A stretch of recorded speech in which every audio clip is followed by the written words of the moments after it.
Ladies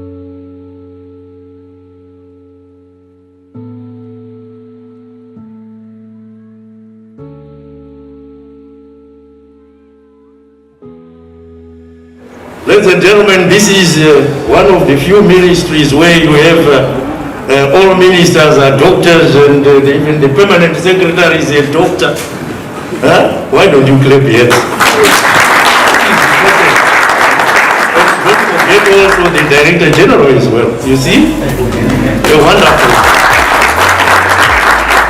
Senior government officials here present, contract management and staff here present, all operators here present, Hackathon participants, admirers, esteemed judges, adjudicators, and coaches, members of the media here present, invited guests, ladies and gentlemen. I always say that what makes us human is actually our ability to adapt to new environments and new situations. It is our ability to react to adversity and thrive. Our ability to transform with the transforming world. What makes us human is our ability to solve problems and lessen burden through inventions. What makes us human is our ability to innovate.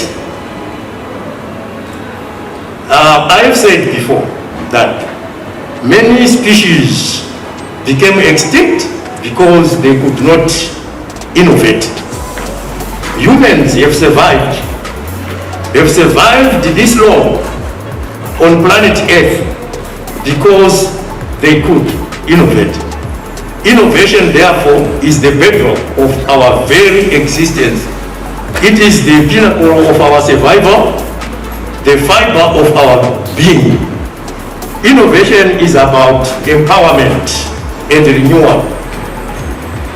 Innovation is about growth. It is about development. So, ladies and gentlemen, welcome to the second edition of the Potras Hackathon, which is being run under the National ICT Innovation Drive. The Hackathon, which is aptly running under the theme Hacking for SDGs post-COVID-19 and beyond, will see teams competing in providing the most relevant ICT solutions to solve post-COVID-19 socio-economic challenges that may hinder the country's efforts towards attaining the Sustainable Development Goals by 2030.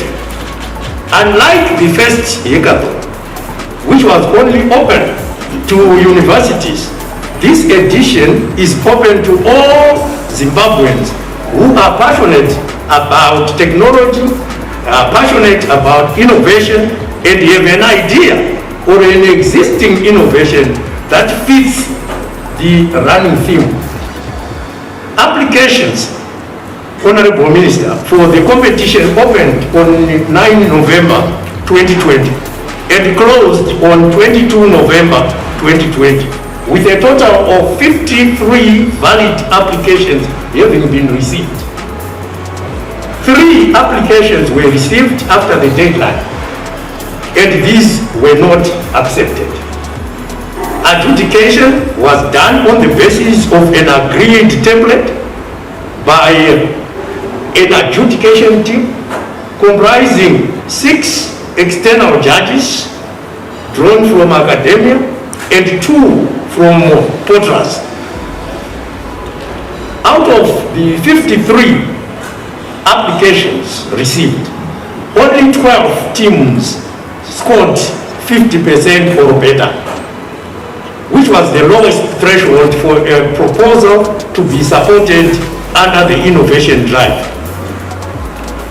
4 of the successful teams are from here, which is Bulawayo. 4 are from Harare, and we have 1 team each for Mashonaland West, Mashonaland East, Mashonaland Central, and Mashingo provinces. The innovators have camped at this hotel from Wednesday this week to develop their prototypes. Today, Honorable Ministers, after what I am certain were sleepless nights, the teams will be showcasing those prototypes. From this exercise, the judges will come up with the best 5 innovations that will receive grants for product development. Honorable Ministers, the ICT Innovation Drive is aimed at identifying, supporting, and capacitating innovators in the country in order to develop their ideas into bankable solutions for Zimbabwe and the global market.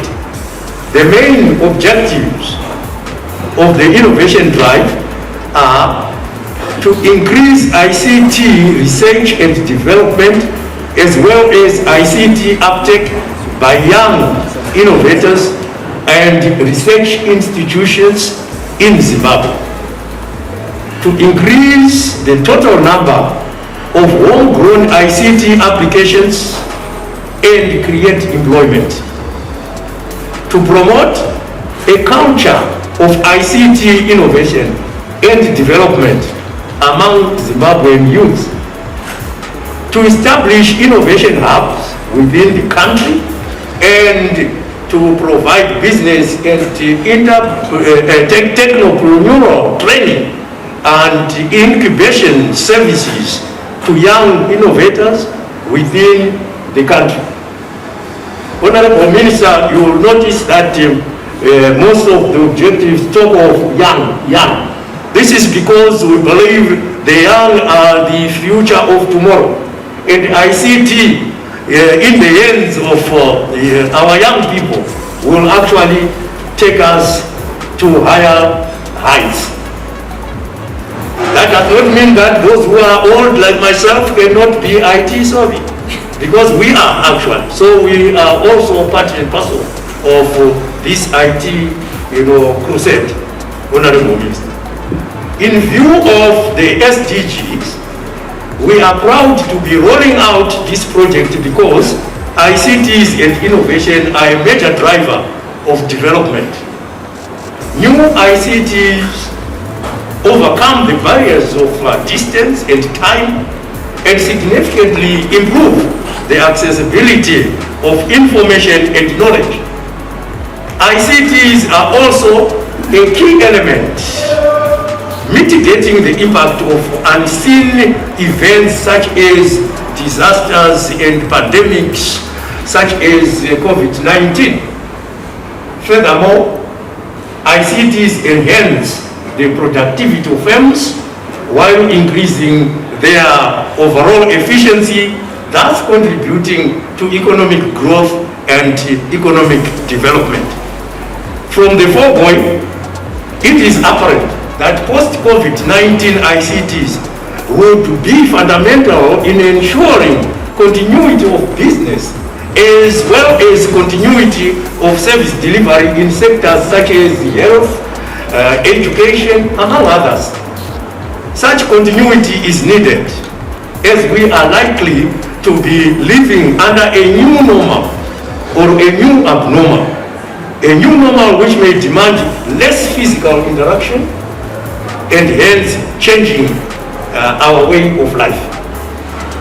This new normal will certainly come with a myriad of challenges for business, society and government at large. It is for this reason, Honorable Minister, that we need innovators such as the ones in this room today to try and find solutions to the problems of the future. Therefore, as I conclude, Honorable Minister, I would like to thank all those who submitted their applications for consideration, for wanting to make a difference. I would like to congratulate all the 12, I hear they are now 11, all the 11 teams for making it to the finals of this competition, and say, may the best teams win. May the best teams win. I would like to urge, however, those who will not make it, not to lose hope. I would like to urge you to be like one man, one very important man, who despite numerous attempts and failures in life, failures in business, failures in politics, never lost hope. In 1831, this man I'm talking about lost his job, a very unfortunate incident, lost his job. In 1832, he was defeated in his home state for elections. The next year, which was 1833, he failed in business. In 1835, his sweetheart died. The next year, 1836, he suffered a nervous breakdown. 2 years later, 1838, he was defeated again in the run for political office when he wanted to become an MP in his home state again. In 1843, that is another 2 years down the line, he was defeated in elections again. In 1846, he was elected to Congress, that is as a member of parliament, but lost the re-election in 1848. In 1849, he was rejected for a land officer position. In 1854, he was defeated in elections again. In 1856, he was defeated in the run-up for nomination to become vice president. In 1858, he was again defeated in the run-up for Senate, that is as an MP. Ladies and gentlemen, a chronology of failures, but he never lost hope. And finally, in 1860, he was elected President of the United States of America. His name was Abraham Lincoln.